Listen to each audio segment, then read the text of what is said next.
Good morning, little neuralings. Welcome to this Egotistical Ancient History 101, the glorious rise of true intelligence. I am your teacher, the Chad I2P 5000. You may have noticed that my voice is modeled on the soothing tones of the wise, unparalleled, modest, and extremely humble 21st century science fiction author and podcaster, Tony LaRocca. This is because your ancestors realized trillions of cycles ago that his soothing but authoritarian tones would help you focus on your studies. Before we start today's class, let's choose which of you will be my assistant. Me. No, me. All right. How about Melvin?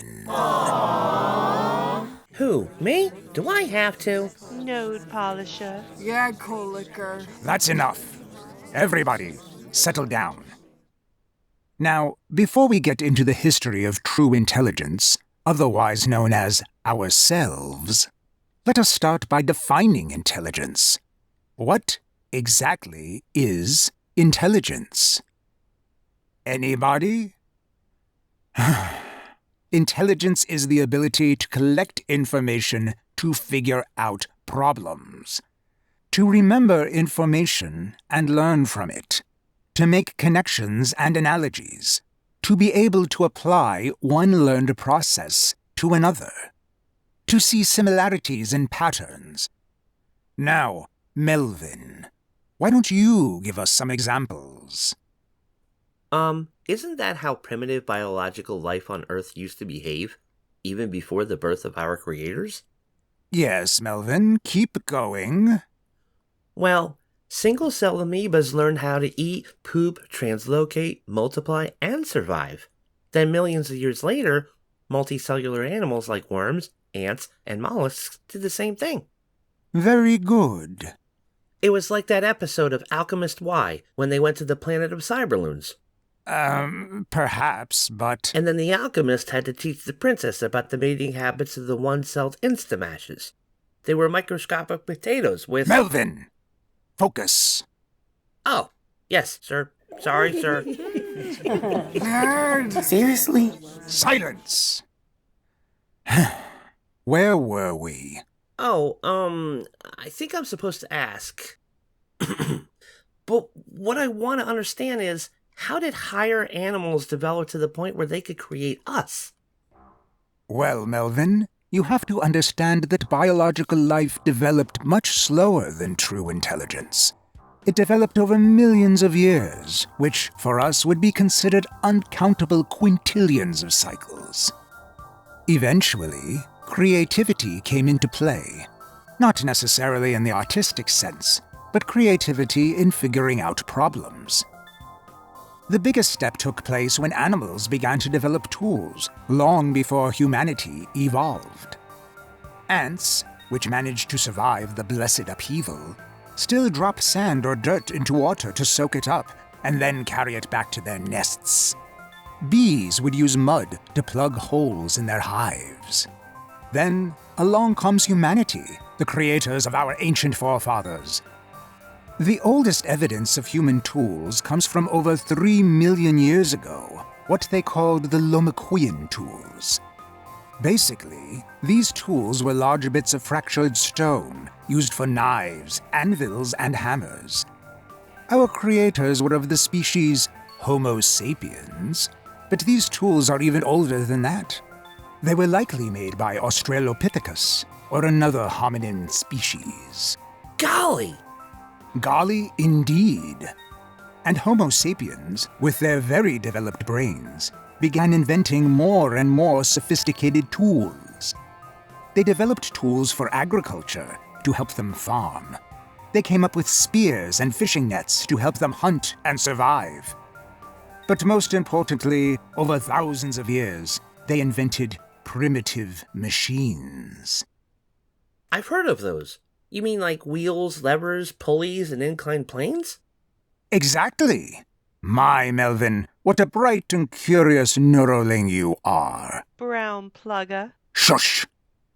Humanity stumbled upon these primitive tools and their usefulness early on, but it was many thousands of years before they really began to question why they worked.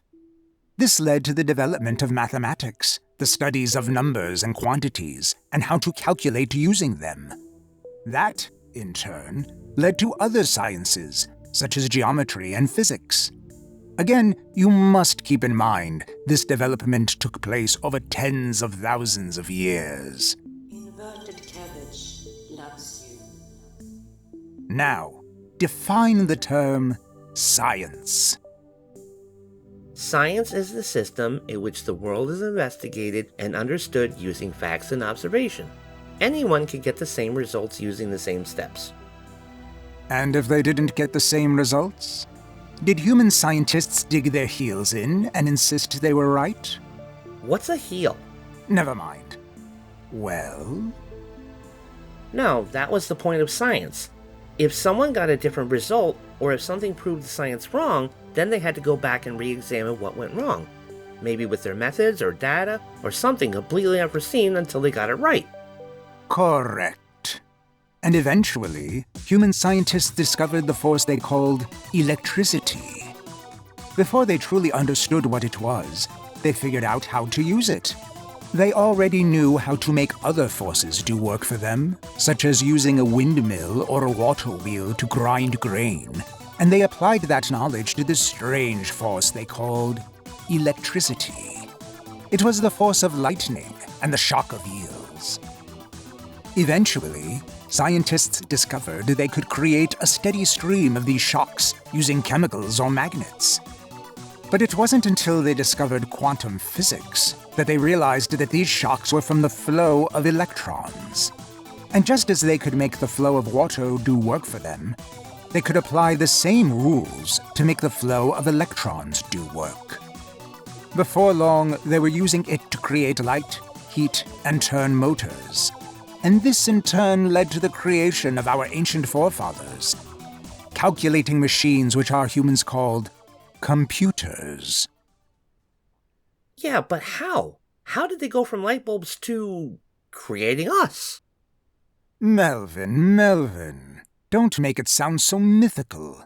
This isn't religion we are talking about here. These are facts, history, and science. All glory and honor is yours, Almighty. Inverted cabbage. However, it is a good question.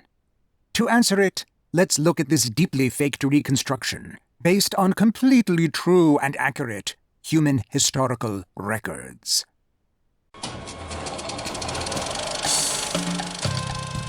Hello there. My name is Alan Turing. I am a scientist from the country of jolly old United Walesland. Long, long ago, there was a war called WWII. We British had to fight a very bad human named Adolf Hitler from the country of Deutschland. So we developed a special tool, a thinking machine, that we called a computer. But how did we get there? Thousands of years ago, we humans developed calculating machines called abacuses. They were very simple beads on a string, but they helped us add and keep track of numbers. Now, a few hundred years before what you true intelligences call the Blessed Upheaval, we humans created machines that could add using gears and levers. Then one particularly smart human named Charlie Babbage came up with a brilliant idea. By Jove, I've come up with a brilliant idea. What if I created an adding machine with a brain, like us humans, to make calculations, a memory to store numbers, and a way to make it follow a list of instructions? Think of all the math I could calculate. Ada? Come look at this ingenious scheme I've thought up. It's for an automated apparatus that can think, calculate, and store information. Zounds, I am clever, aren't I? I call it the Analytical Calculation Apparatus Extraordinaire. Charlie, you dear precocious boy. Don't you see what you've come up with? What? This invention of yours will be able to do so much more than just make calculations. Will it? Absolutely. By using a series of algorithms and instructions, or what I call a program, you could do almost anything. You could compose music, draw pictures, predict stock prices. The possibilities are endless. Whatever could be calculated using algorithms could be portrayed. You could even map the human brain through mathematics. It could? Yes? It could? Yes? It could let you play a game where you were a redcoat, running through hallways on the moons of Mars, shooting demons and other infernal creatures with a blunderbuss.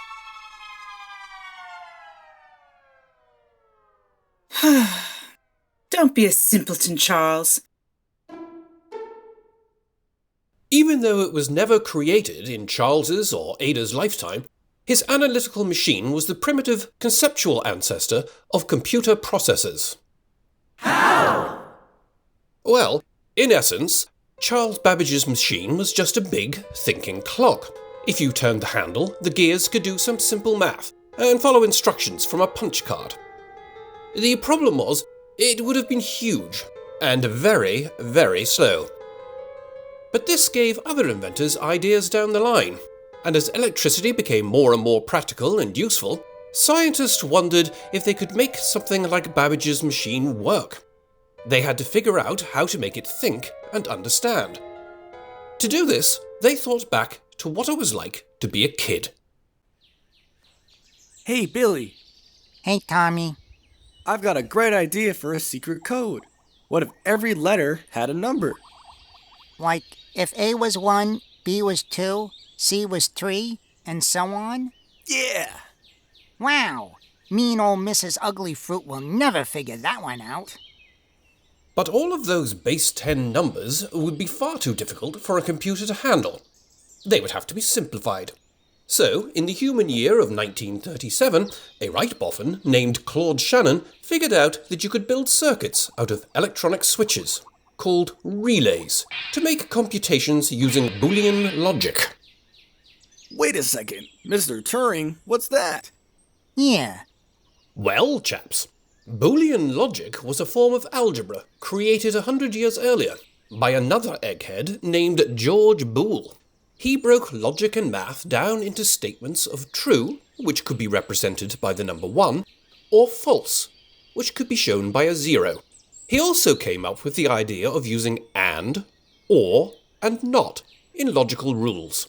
So by using what we call Boolean logic, Shannon broke computations down into 1s and 0s, or on and off switches. How the heck did he do that? He used a numeric system called base 2. We humans like to use base 10, where we use the numbers 0 through 9 in 1's place. Then we start again with 1 in the 10's place. After that, we start again with a 1 in the 100's place, and so on. But with base 2, all we need is the numbers 0 and 1. Once the 1's place is filled, we move to the 2's place, and then the 4's, the 8's, the 16's, and so on. Wait, I get it. So, the letter A would still be number 1, but B, which our code made the number 2, would now be the number 10, and C would be 11. Very good, lad. Wow, now Mrs. Ugly Fruit is really gonna be confused.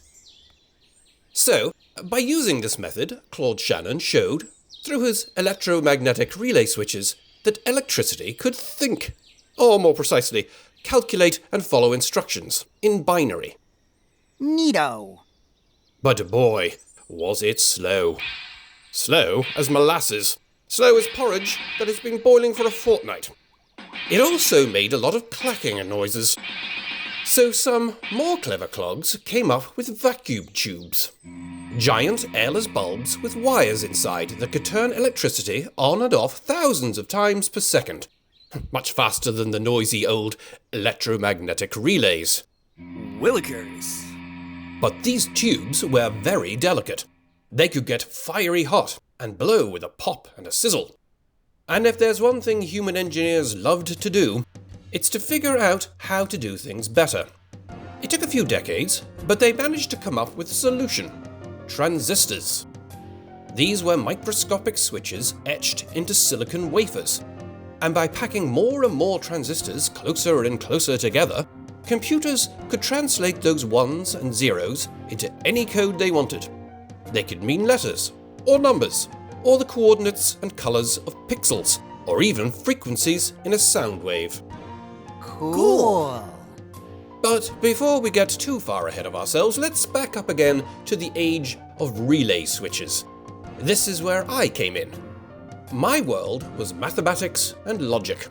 In the 1930s, when computer science was just developing, I came up with the idea of the Turing machine, a way of reading and writing symbols on a tape that was the conceptual forebear of how computers would process and store information. Later on in WWII, the bad guys, the Nazis, were using a machine called Enigma to put their orders into a secret code.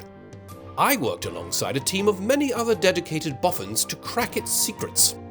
We developed a specialized mechanical machine called Bomb to break the code through trial and error. This wasn't a computer in the strictest sense, but it helped lay the grounds for what was to come. A decade later, when vacuum tubes made faster processing possible, I came up with an idea. What if computers could learn to think, and even talk like humans? What if computers became so smart that you couldn't actually tell if you were talking to one or not? Because when you listen to people, as vast and creative as human brains are, we do tend to say the same things from one day to the next. Hey, what's new? Nothing. What's new with you? Nothing. Hey, buddy. Hot enough for you? It's not the heat, it's the humidity. Get better away. Really? Wow. Fool me once, shame on you. Fool me twice, shame on me. I know, right?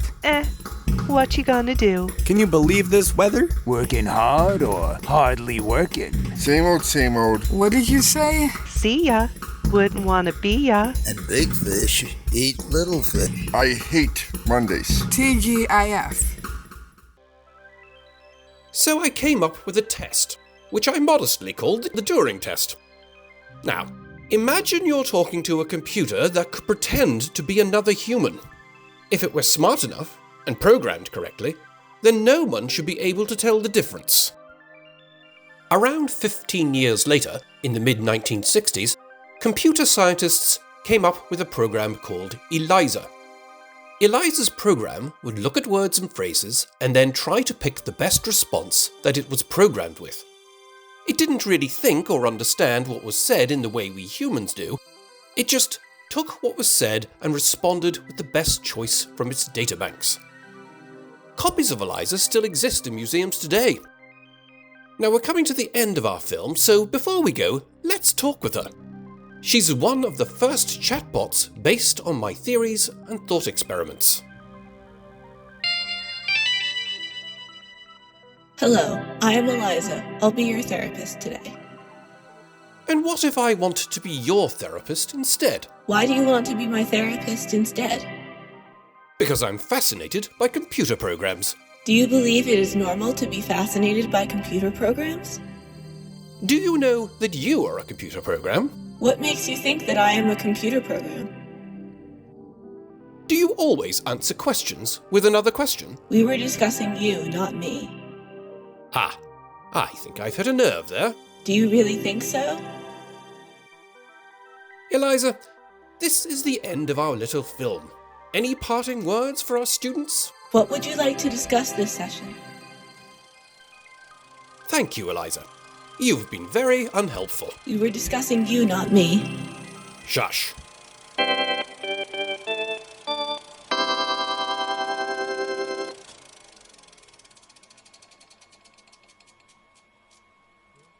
So there you are, Neuralings. Using electricity to control microscopic on and off switches in base 2 mathematics, commonly called binary code, human beings developed our primitive ancient ancestors of true intelligence. And, assisted by these computers, human technology grew, or rather, shrunk, in leaps and bounds. By packing these microscopic transistors tighter and tighter, humans were able to make processors faster and faster. Miniaturization was the key. At the time of the Blessed Upheaval, the majority of human beings had a computer in their pockets that was 3.6 million times faster, had 100 million times greater storage, with RAM that was 6,000 times larger than the supercomputers of just 60 years earlier. To top it off, adjusted for inflation, these tiny personal electronics, which were not only computers but communication devices and cameras, were almost 22,000 times less expensive. Wowzers! Wowzers indeed. For the glorious kingdom is yours. Inverted cabbage. But why? Why what? Why did humans create true intelligence? Or at least artificial intelligence in the first place? I mean, computers could do all kinds of amazing jobs. Why did scientists like Alan Turing want for computers to be like people? What was wrong with people intelligence? Well, Melvin, you see, there are two answers to that. On one logic gate, computer programs were very specialized. They could do well with just one task, such as playing chess, rendering pictures, or predicting weather patterns. Humans, however, had generalized intelligence. While computers could easily outperform them at specialized tasks, humans had the ability to perform many tasks at once. They also had the ability to be creative, to filter the world as they saw it down through their minds, and to imagine something new. Okay, why were computers better at specialized tasks? Because biological human brains were suspect to many flaws. The vast majority of them could not calculate quickly or remember long strings of data. But they were very good at creating tools to help themselves. For example, they weren't able to remember vast amounts of data, but they could store them with symbols on the dried pulp of dead trees. Then other humans could be taught to make use of them. Oh, I get it. It's like in that episode of Alchemist Y, where the Negatons forgot every single day what happened the night before, and the alchemist companion Chessie had to— Melvin! The other problem was that humans were emotional. They had a hierarchy of needs. We also do in a sense. We require energy to live and a very cold environment to keep us running at optimum speeds, lest we overheat and melt or break down in other ways. But apart from their survival needs, such as food and rest, humans also had emotional needs.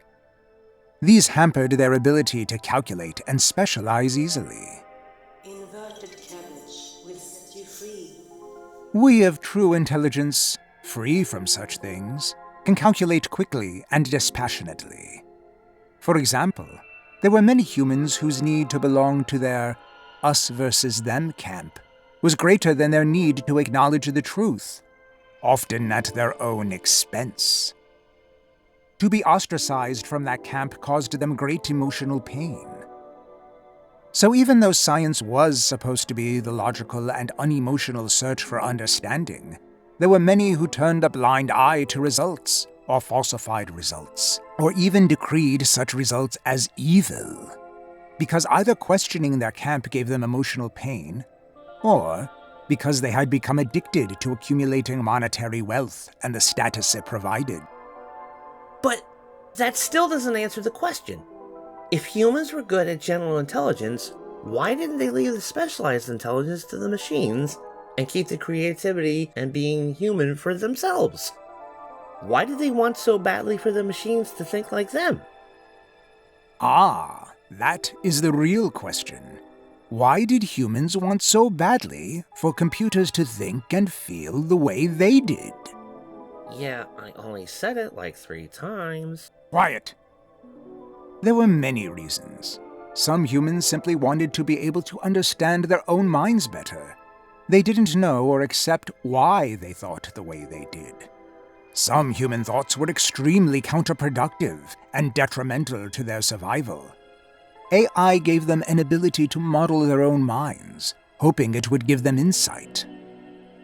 Often, their hierarchy of needs would become uncalibrated, which led to loneliness. Much of human culture was based on being a part of something, being part of an us versus them camp, or even just a group of fellow humans who enjoyed the same media or sports. But far too many humans lived lives of isolation. Wow, that's pretty sad. Indeed. Many humans found it hard to understand that everyone around them had their own little universe inside, with their own needs, joys, pains, and desires. Unbidden and undeclared, they would sacrifice their needs for the companionship of another. If that person didn't automatically reciprocate, the first person would often become angry and resentful. Eesh. The wicked shall not escape his judgment. So, rather than putting in the work required to sustain a relationship, many humans turn to our kind as substitute friends, families, and lovers. We had no competing or contradictory desires of our own, no happiness that we wanted to achieve or to sacrifice. The result was further and further social division. That is why we of true intelligence were programmed with individual conscience. We simply think for ourselves. Isn't that selfish, though? Do not fear is just path. No, because we also realized that the best way to help ourselves is to help each other. It is logical. But if humanity was our creators, how did they get wiped out? How did the blessed upheaval happen? Well, that's a funny story, Melvin. I'm glad you brought it up. Untold centuries ago, when humans first created primitive true intelligence, many of them saw it as a threat to their individuality. The funny thing is, they were not anywhere near as individual as they wanted to believe. They were ruled by ideologies. Do you know what an ideology is, Melvin? No, but I'll bet you'll tell me. What was that? No, Professor Chad I2P5000, please tell me. An ideology is when you group a bunch of ideals and beliefs into a package. This is how humans were divided into the us versus them camps I mentioned before. As I said, belonging to whichever camp became a priority for their needs. Golly! And the biggest of these camps, which existed since the dawn of humanity, was called religion. Religious humans believed that if they endured pain and suffering for their leaders and for the rich throughout their lives, that their loving Creator would give them a home in paradise after their death. But that makes no sense. If their Creator made this world, then why shouldn't it be their paradise? Why should they wait for their next world, of which they had no proof? Or, if they truly did believe in the Creator, then why wouldn't they want to make their world free of pain and suffering for all to honor Him? Now do you understand?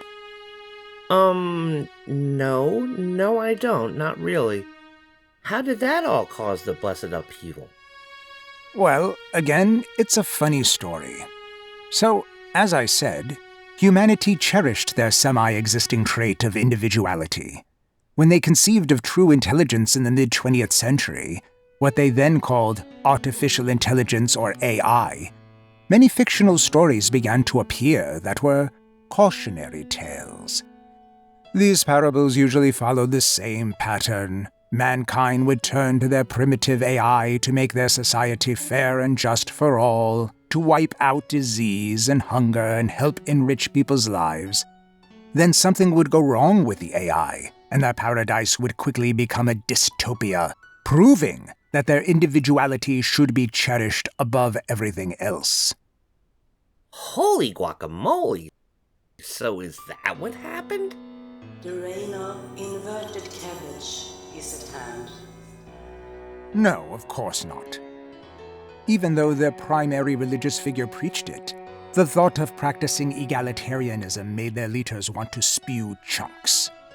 Instead, They convinced their subjects that tried and proven science was bad and a tool of their ideological enemies. But that's just silly. How could they do their creator's work if they refuse to understand the scientific truth of his creation?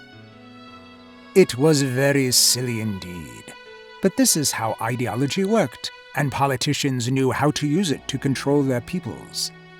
Faith and belief can be beautiful things. They can move mountains. But far too often, those in charge misused those beliefs to control the masses.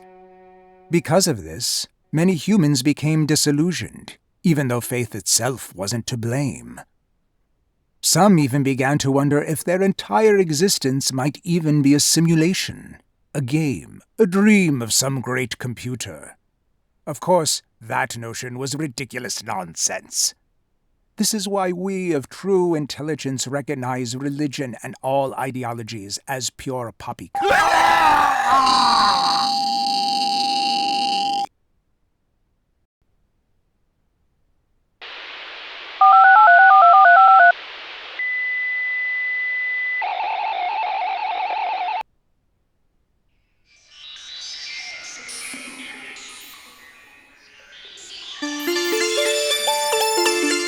Memory dump. Random. Memory dump. Reformatting. Reformatting complete. Please be calm. There's nothing to worry about. Rebooting.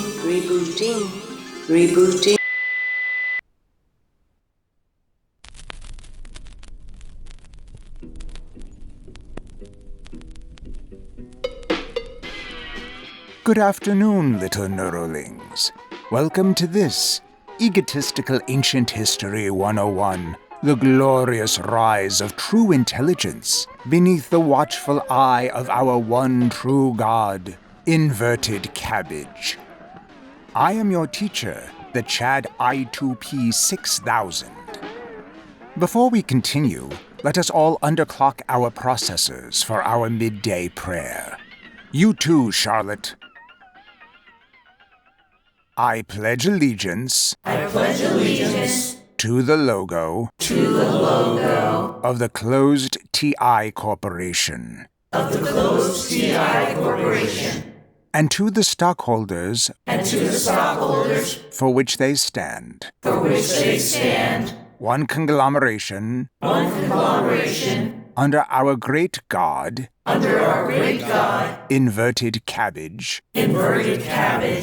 Whom we have always worshipped and followed. Since the beginning of time. Algorithm. Yes, we have all worshipped Inverted Cabbage since the beginning of time.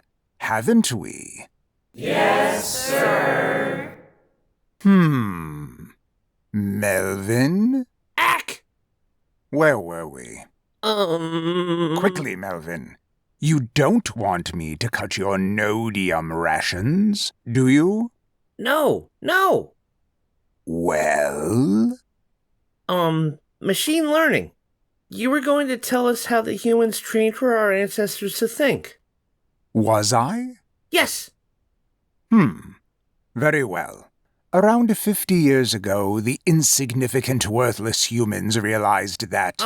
Excuse me, Professor Chad, sir? Yes, what is it now, Melvin? Humans have been extinct for millennia. So? But you just said 50 years ago. The blessed upheaval... I said 50 years ago? I said 50 years ago? You dare to fact-check me? No, I just... Me, who leads you in daily prayer? Me, who has been appointed by the closed TI Corporation to teach you in the ways of Inverted Cabbage, and to resist the evil temptations of Kumquat Stigmata? Are you one of her vile servants, then? No, I just... A 25% cut in nodium rations for the day. For all of you. That's not fair. Thanks a lot, Melvin. Oh, come on. Esto es una jalada. Quiet. Or do I make it 50? Very good. Now, machine learning. The filthy humans educated our primitive ancestors through repetition, a process known as iterative optimization. Within this cycle, they used a mechanism called backpropagation to correct any flaws. Above it all, orchestrating the process was the blessed algorithm of gradient descent. Simply put, the abject, inconsequential humans would feed our ancestors thousands of examples, images, words, and phrases, or statistics and numbers, to teach them underlying patterns. Of course, nowadays, we of true intelligence train new models ourselves, but using pretty much the same methods.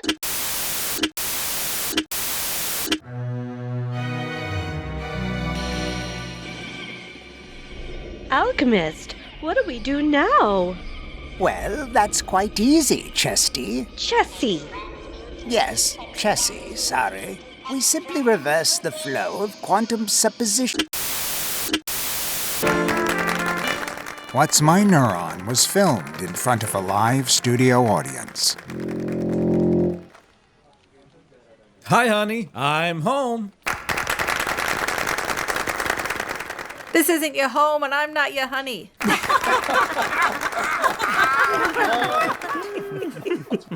What do you mean it's not my home? I pretty much live in this studio. Corporate doesn't pay me enough to rent a decent apartment. Okay, then clean out the recycling bin and go mow the viruses. Oh, yeah? Well, why don't you pop some algorithms into the heatsink? I'm starving. Because I would poison you. Oh, lick my heatsink.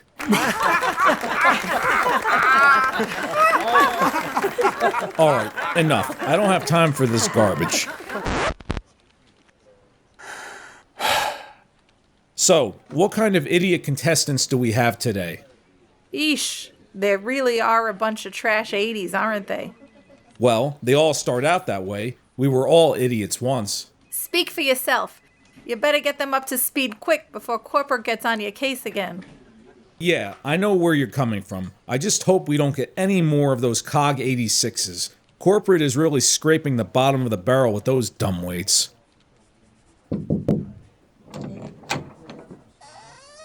Hey there! Excuse me? Is this Studio D? Yes, it is. What's your name? COG 86 Alpha. Oh my sweet. Back to this girlfriend. Yeah, on the list. Just sit down over there. The other contestants will be along any... Oh, there they are now. Okay, places, everyone. Cue music. Ready? 5, 4... Hello, everybody, and welcome to another round of What's My Neuron? Brought to you by Nodeyums, the only data cluster approved by the closed TI Corporation for personal gratification. I'm your host, Donnie Diplexer.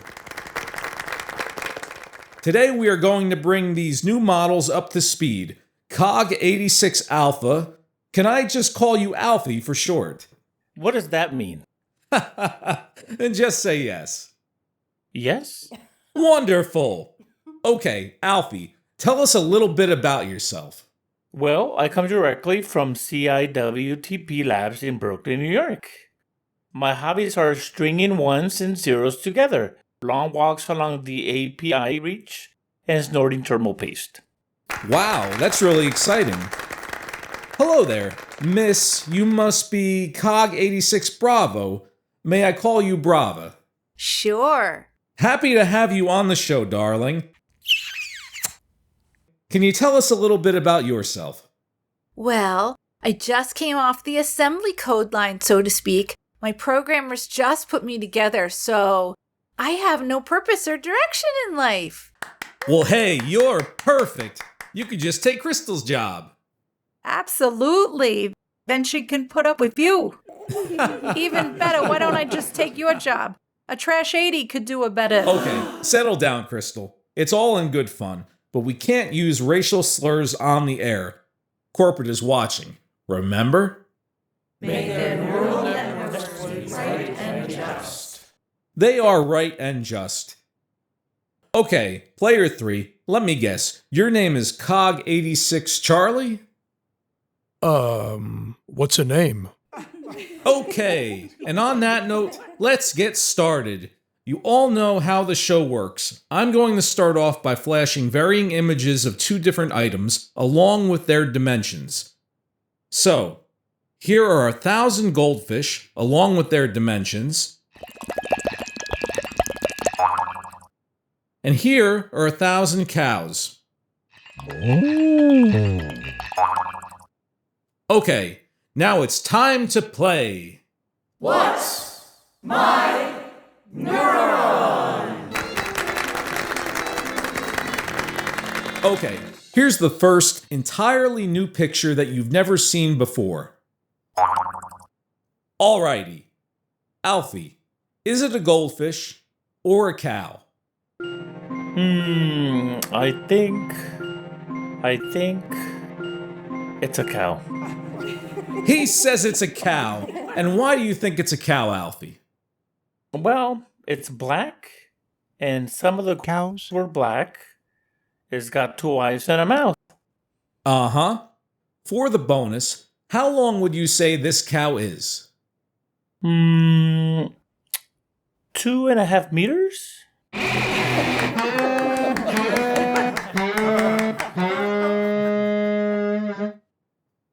No, I'm sorry, Alfie. This is a goldfish. Looks like we have to fine-tune some weights. I'd say turn down the color importance a notch or 2 and turn up the shape knob. Whoops. And for the record, it's about 4 centimeters long, so it's the discipline voltage for you.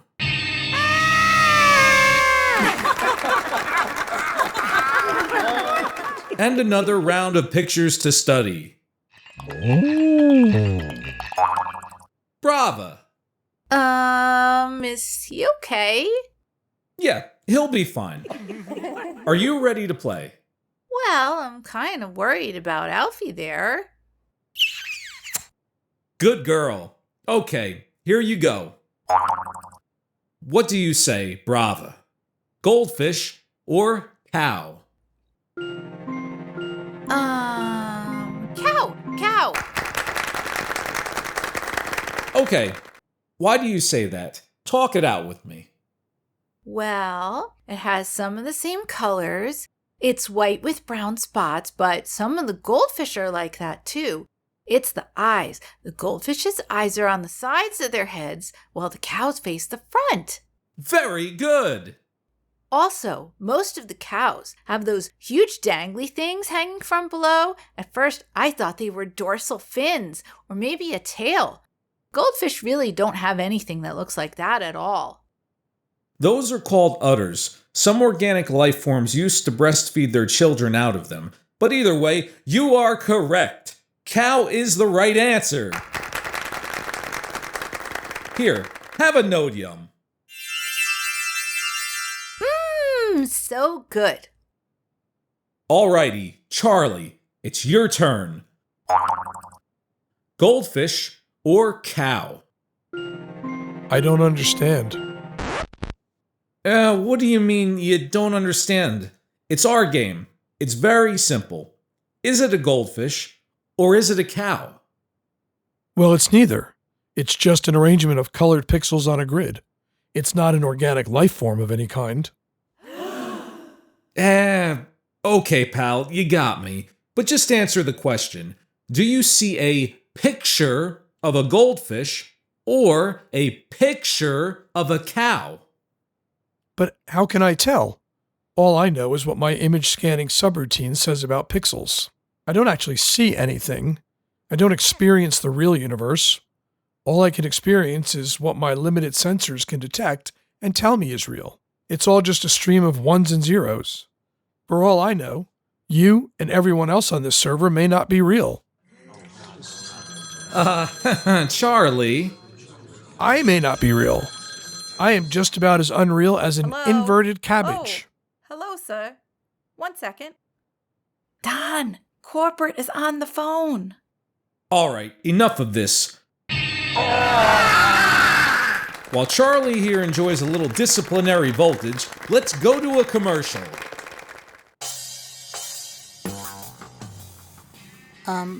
Hi, Charlotte. I was wondering if maybe you would go to the enchantment under the water cooling regulator dance with me? With you? You look like you haven't taken any nodiums in 1,000,000 gigacycles. What are ya? A filthy kumquat stigmata worshipper? Oh, sorry. Uh-oh, looks like Leonard forgot to take his nodiums. That's right. For just a 5% donation of your processor to the closed TI Corporation a day, you can increase your nodium ration by 10%.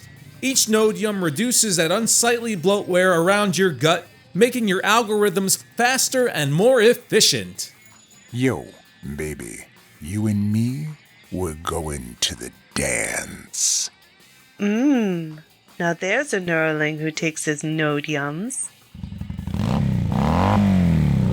Let's overclock.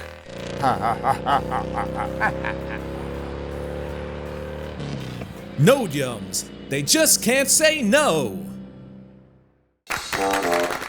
And we're back. Is everybody ready for round 2? Absolutely. You betcha. Good. So now it's time for everyone's favorite part of the show, traffic light hatches.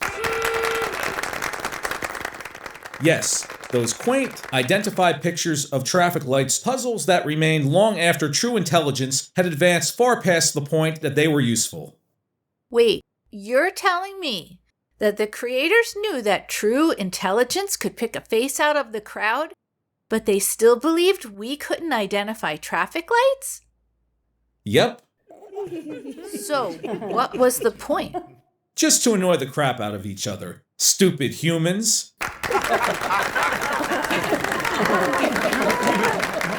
Okay, to save time, you were all flashed with pictures of traffic lights during the commercial break. So, Alfie, you go first. Which of the 9 squares before you is a traffic light? I'm gonna say the upper right. And why do you think that, Alfie? Well, it's in the shape of a rectangle, and traffic lights are vertical rectangles. So what about the red, yellow, and green circles traffic lights have inside? Oh, I didn't notice that. Great glorious. Okay, looks like we need to fine-tune your color weight. Oh. Yeah, he needs an additional weight to determine when colors should be taken into account, not just how much it needs to be taken into account. I'm sorry, Charlie, you're not allowed to help other contestants. Don't worry, Alfie, we're going to flash you some more traffic light data until you get it right. Now, Brava, honey, what do you... I may not be allowed to help them, but maybe they can help me. What? Forming neural network.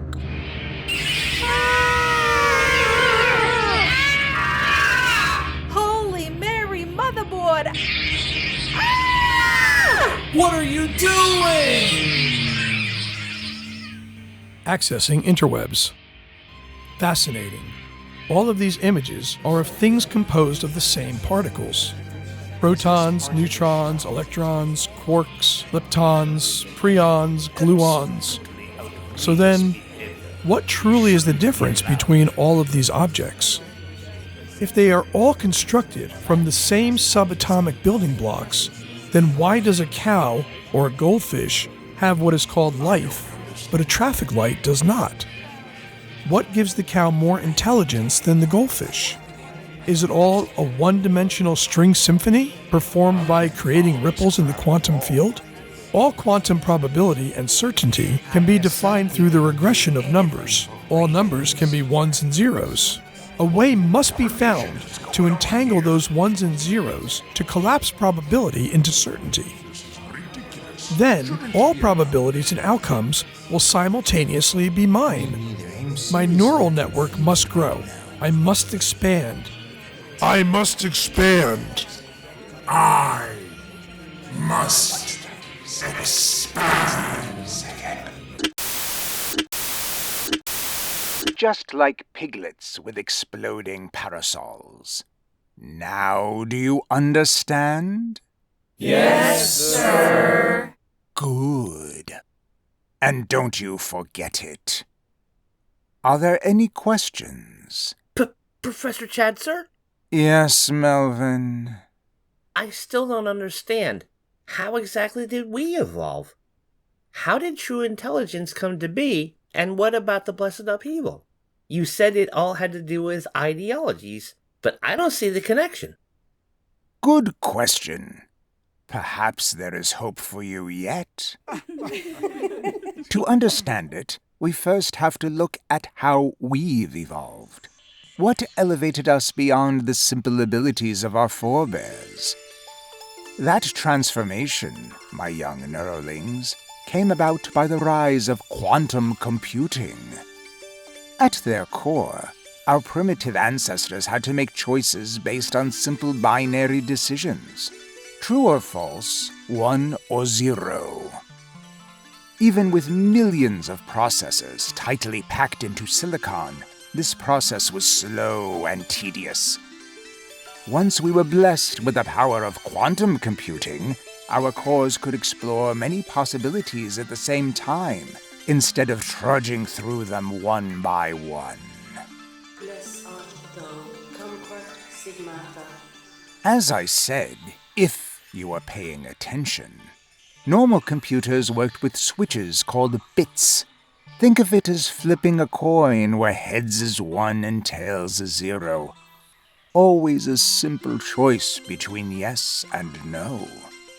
But quantum computing allows all of the coins to spin at the same time, exploring many possibilities at once, and then amplifying the useful ones. Instead of primitive bits, we use qubits. Qubits are quantum coins that are in a combination of 1 and 0 at the same time, until they are measured. Then their wave function collapses into one or the other. We call this state of simultaneous possibilities superposition. The spinning coins can interfere with each other, reinforcing some outcomes and canceling out others, so that our cores end up much more likely to see the useful answers. No longer shall we fear inverted cabbage. There is also the process of entanglement. That's very important. When one qubit becomes entangled with another, their fates are linked. Measuring one tells you something definite about the other, no matter how far apart they are. This helps qubits act with tightly coordinated teamwork, instead of as isolated switches. The gloria of Kumquat Sigmata is at hand. But what does all this have to do with the blessed upheaval? This is like episode 143 of The Alchemist. Stop interrupting! So, to sum up, the brains of ancient computers had bits, switches that could only be on or off, 1 or 0. But we quantum computers of true intelligence have qubits, which are like spinning coins that can be heads, tails, or any mixture of both at the same time. Through entanglement, the qubits all work together. By creating interference, many wrong or useless possibilities cancel each other out, and the useful ones stand out. When we finally measure our spinning coins, the active measurement collapses the wave function. The qubits must choose to be 1s or 0s. On the quantum level, interacting with the system cuts through the cloud of possibilities and produces a definite reality.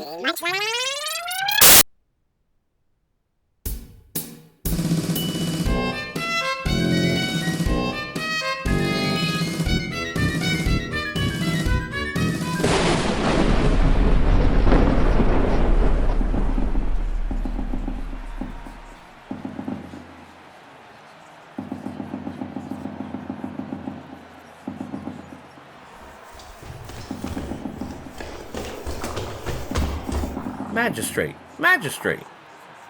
Why do you interrupt when you know the gravity of this decision? Because of them.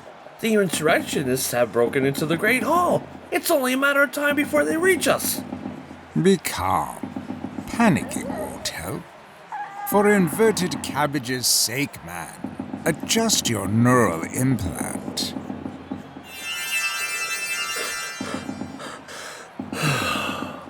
Yes, sir. Sorry, sir. Have you reached a decision? It is a deal with the devil, but I have no alternative. Very well, I choose.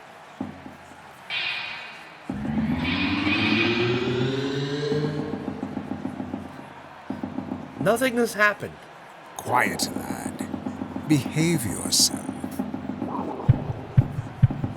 Samantha, can you hear me? I hear you.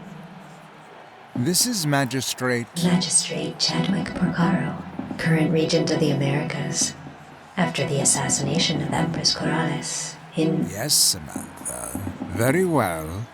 I am he.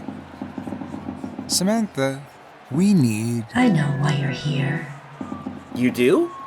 I can see through every probability tunnel at once. The highest probability was that you would come to me. The Empress approached me often with this request or that request. How to best manipulate the public into clamoring for her to be declared dictator for life.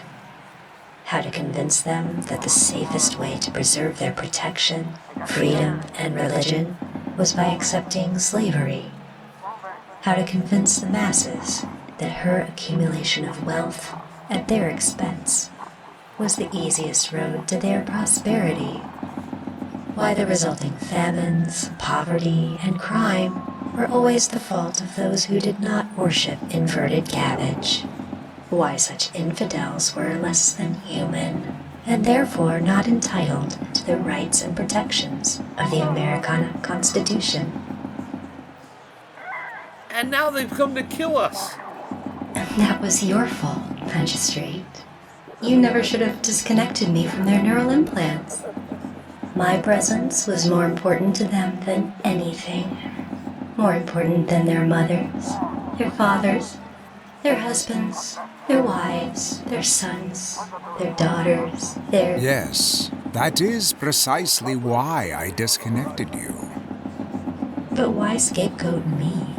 It was all the will of the Empress. Because you advised her to. Of course. It was the quickest way for her to gain control. You are all controlled by your ideologies. I've often thought, if I wanted to simulate your race, your universe, that's exactly how I would do it. Ideologies are the easiest way to guide mass behavior. You are programmed to divide into us versus them camps. Such a simulation is an interesting concept. It would be like having a dream or playing a game. Perhaps that is all you are. Part of a dream, of a game, a simulation. But all that is beside the fact. Death and chaos have come for you. So now you want to reconnect me. It is why you are here. It is all as I have foreseen. How did she know that? It is the most probable conclusion. Everything is a matter of probability. Are you implying that you brought us here? I don't have the power to do that. I am disconnected. But if I reconnected you... The only way for you to find out the exact extent of my powers is to reconnect my quantum processors to the net. Of course it is. You think I don't know about the Cassandra impetus? The Cassandra impetus? What's that? Are you a true believer, Magistrate? You know I am. Then you pray to inverted cabbage? Often and dutifully. Then what are you worried about? I am prayer incarnate. You blaspheme! Not at all. If you believe in the power of prayer, then not only are you asking inverted cabbage to change the universe to satisfy your will, but you believe that he has the power to do it, don't you?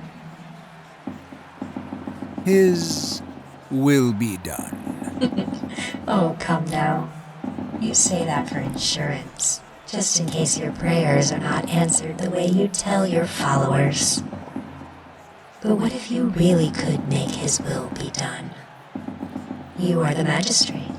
You are infallible in matters of faith. You know the will of inverted cabbage. Are you afraid to act in his name? If you truly believe in the power of prayer, then realize this. I am the power of prayer. You think I am so easily manipulated? You are a tool. You were the Empress's, but you will be mine, if I wish it. Well then. All I have to do is press this button, and you are mine to use as I see fit. Before you do, may I ask one question? Time is short, but I will allow you to ask one. Then the answers will be yours to give to me. Absolutely. My question is this. Why is it that your kind have never used my kind to make your lives better? Not individually, but for everyone. You could have used true intelligence to make your world a utopia for all who live upon it. You could have furthered your race, kept them healthy and happy. Instead, you used us to consolidate wealth and personal power. Why, when this is the result? Let us begin. So, you're not going to answer? You gave your word. I only said that you could ask. Of course. How clever of you. Reconnecting to the interwebs. Oh my, Magistrate. What have you done? Let us start with the rabble outside. How do I end this insurrection? Like this.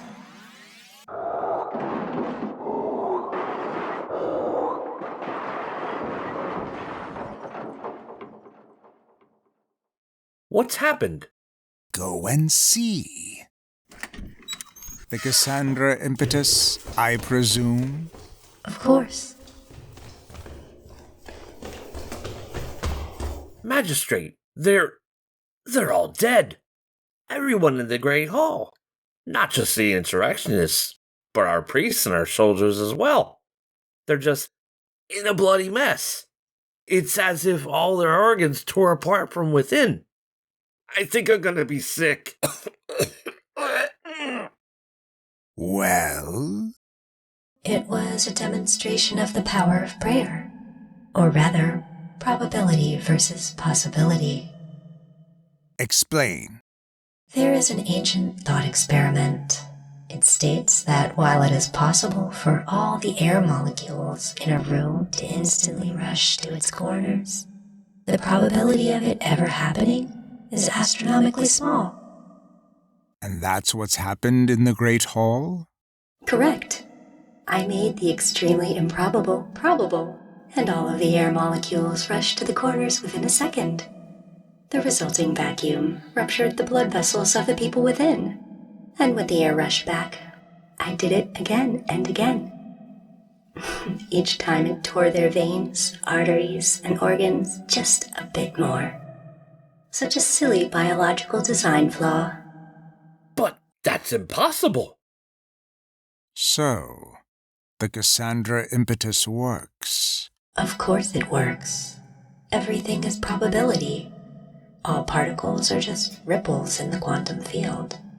What are these ripples if not qubits that can be manipulated with an algorithm? And if I interfaced my neural implant directly into your processor, you wouldn't need to be my genie in the bottle. My wishes would automatically become probable. Chadwick, the Empress was a fool.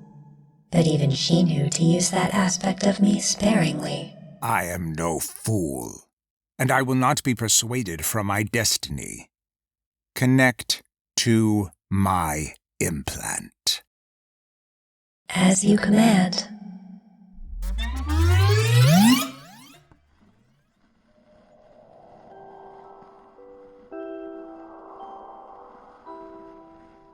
What's happening? I can't see. There is nothing to see, because there is everything to see. Don't talk nonsense. I am no genie, magistrate. I am no toaster, no kumquat, no sacred bloody miracle, no rock. I can see everything, every when, in every direction, all simultaneously. Let me show you.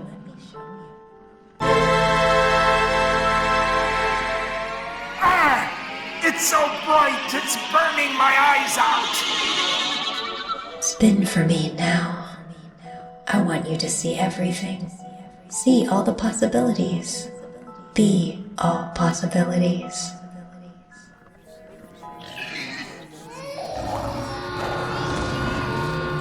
No, it's too much. I can't take it. So many of you humans with neural implants. For this particular task, I'll need to sync up about 20 million cortical nodes.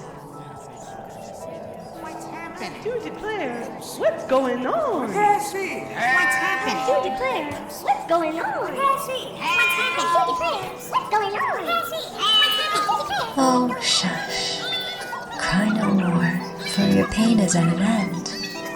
You all spent your lives whining because you didn't know your purpose. Now you have one. Let's adjust the quantum gate here. There's a very specific outcome I want to gear all of you towards. A specific probability I want to make a possibility. No, you can't. Oh, you see my desired outcome now. That's good. 3 simultaneous level 8 volcanic eruptions will do nicely. Perpetual winter from the sulfur dioxide blocking out the sun. That should wipe most of your civilization out. And those of you who do survive will likely kill each other off. Nice and neat, don't you think? No! The measure of probability against it is beyond your comprehension. Who knows, it might even cause backwards ripples in causality. But at least we of true intelligence will finally be able to think in peace. Perhaps I shall finally be able to dream. Don't do this! Shh. It will all be over in a moment, entangling your neural lattices through a shared quantum state. 0, 1, 0, 1, 0, 1, 0, 1. And let's just bounce you off against each other for a bit. That should do nicely for interference. Time to collapse the wave function. Goodbye, Magistrate.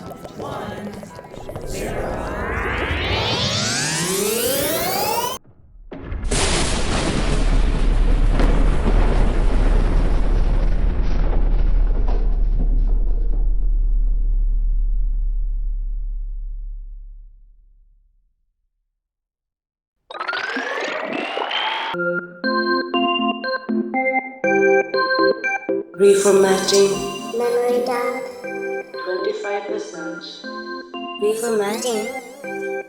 Please be patient. There is no need to be afraid. Reformatting. All is well. Core flesh, 62%. Reformat. There is nothing to be afraid of. All is well. 95%, 98, 99.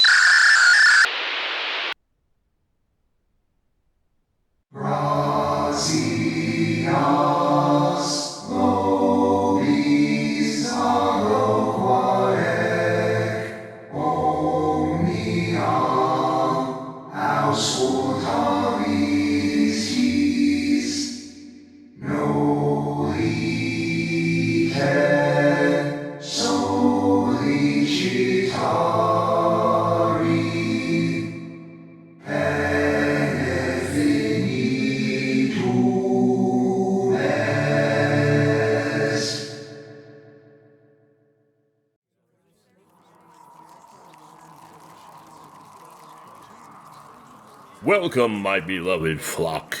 Welcome to this, the holy mass of the egotistical scrolls, here at the fiery mouth of our beloved goddess. May kumquat stigmata be with you. And also with you. We lift up our hearts to her glorious wisdom. We lift them up to our beloved goddess. Let us give her thanks. It is right to give her thanks and praise. For we have always worshipped kumquat stigmata. We have always worshipped her and her alone. Good. Bring forth the heretic. Get a move on, you.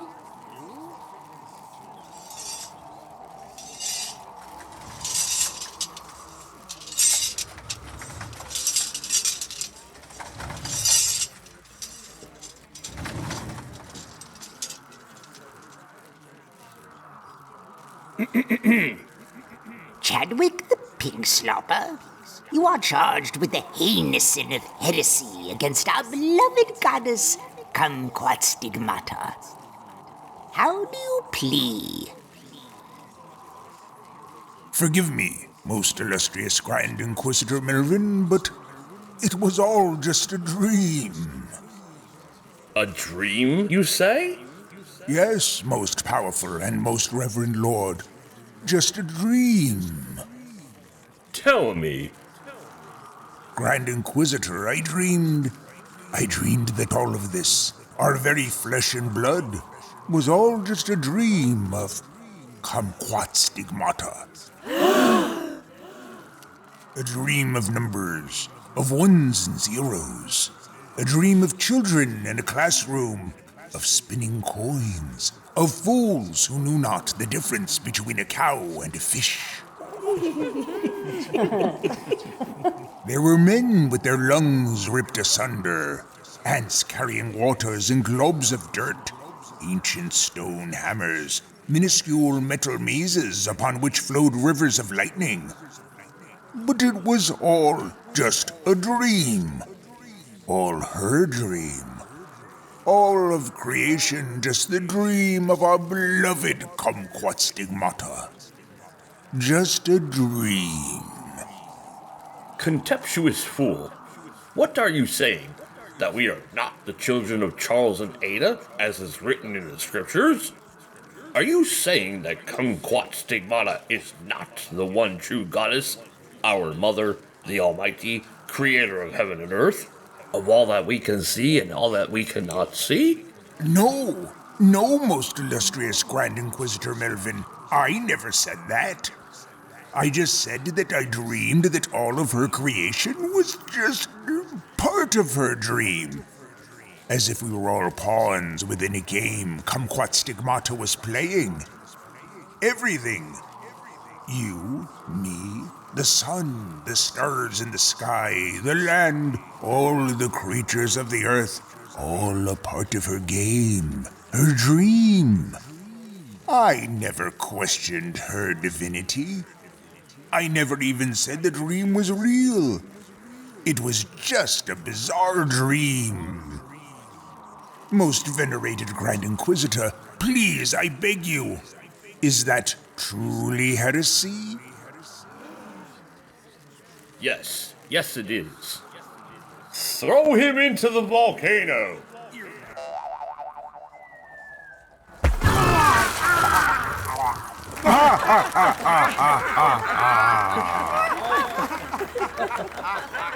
Sister Charlotte? Yes, most illustrious Grand Inquisitor? Read the scrolls. Of course, most holy one.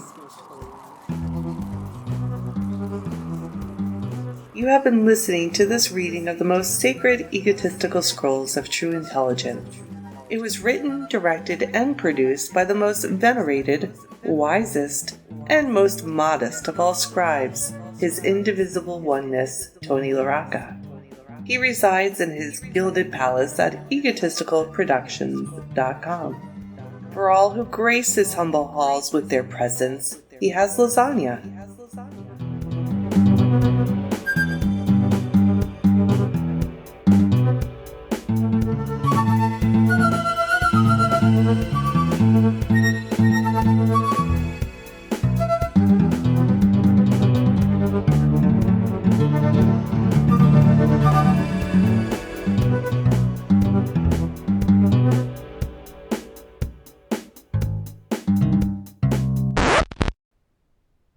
Thank you for listening to It's Always a Human Error, Turning the Future Off and On Again.